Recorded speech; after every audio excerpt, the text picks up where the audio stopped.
Assalamualaikum warahmatullahi wabarakatuh. Perkenalkan, nama saya Hanum Alaina Safitri dari Paralel B. Di sini saya akan melengkapi tugas mata kuliah teori probabilitas, yaitu Bayes Theorem. Izinkan saya share screen terlebih dahulu.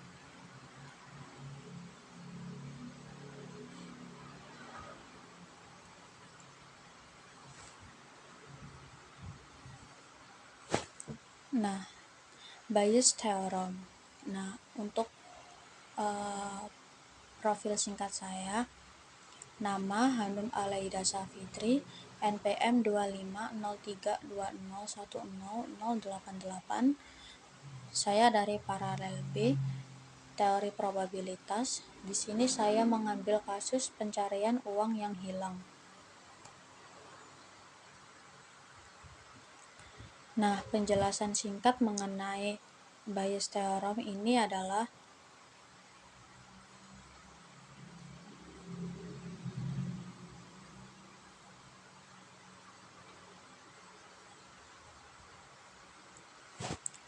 menurut buku Probability and Statistics for Computer Science karya Michael Barron, Bayes Theorem didefinisikan sebagai berikut.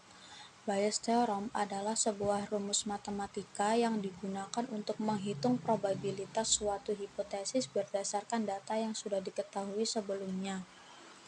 Nah, secara rasional, bagaimana keyakinan tentang suatu kejadian diperbarui berdasarkan bukti baru yang terjadi. Latar belakang. Nah, di sini saya mengambil kasus tentang uang yang hilang. Pada saat saya bertugas mendokumentasikan lomba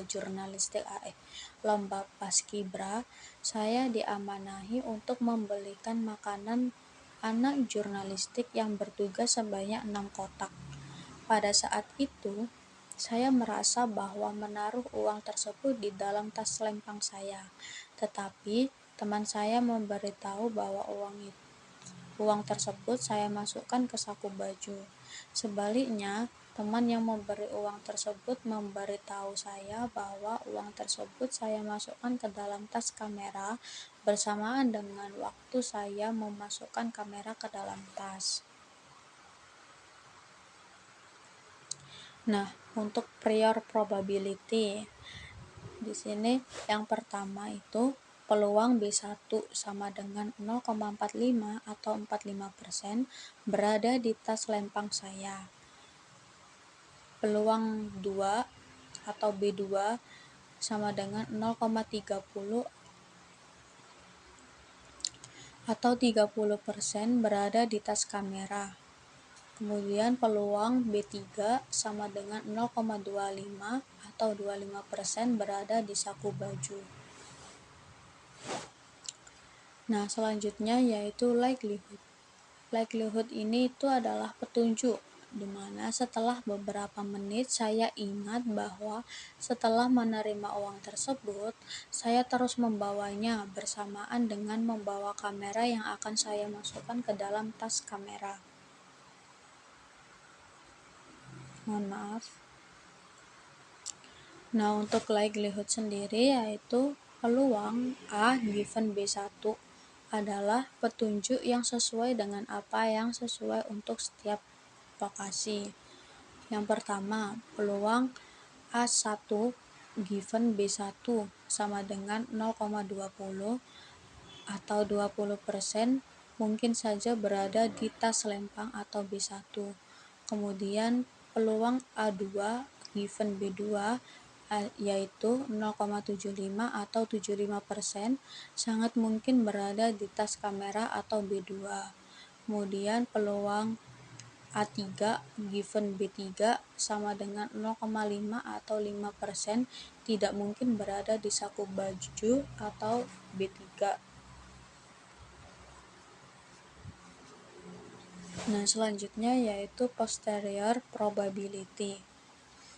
Posterior probability ini adalah update, di mana update peluang A sama dengan sigma given peluang A1 given B1 dikali peluang B1 sama dengan probabilitas total kemunculan A.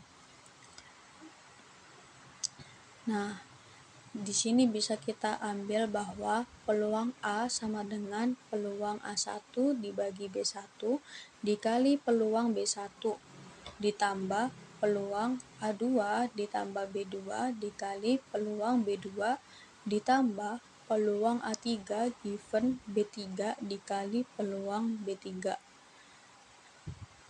Di sini bisa kita masukkan angkanya, yaitu peluang A sama dengan 0,20 dikali 0,45 ditambah 0,75 dikali 0,30 ditambah 0,5 dikali 0,25. Kemudian peluang A sama dengan 0,09 ditambah 0,225 ditambah 0,125, yaitu peluang A sama dengan 0,44. Jadi untuk hasil akhir dari update atau probabilitas total kemunculan A adalah 0,44. Kemudian kita cari posterior peluang B1 given AJ atau perbarui keyakinan pada setiap grid. Di sini yang pertama yaitu peluang B1 given A sama dengan peluang A1 given B1 dibagi peluang A sama dengan 0,20 dikali 0,45 dibagi 0,44 sama dengan 0,204. Kemudian selanjutnya yaitu peluang B2 given A sama dengan peluang A2 given B2 dibagi peluang A sama dengan 0,75 dikali 0,30 dibagi 0,44, yaitu menghasilkan 0,511.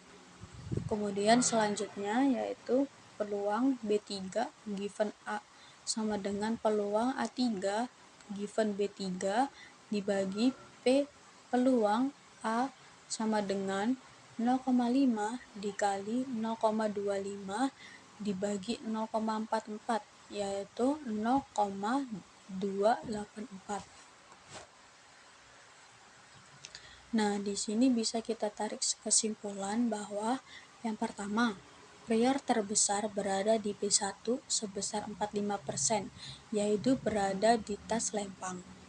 Kemudian ada gugatan lain, tetapi likelihood di B2 sangat tinggi yaitu 75% dan posterior sangat tinggi yaitu 0,511 atau 0,51%. Nah, dari petunjuk tersebut memberikan perubahan dari B1 ke B2.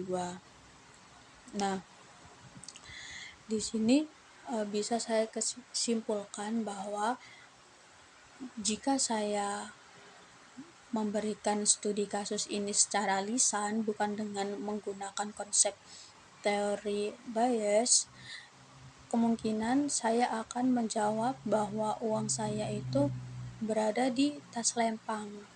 Tetapi dengan saya menggunakan bias theorem ini, saya jadi bisa tahu bagaimana perkembangan dari kasus atau studi kasus ini, yang dimana hasil akhirnya itu terdapat perubahan dari B1 ke B2 seperti itu.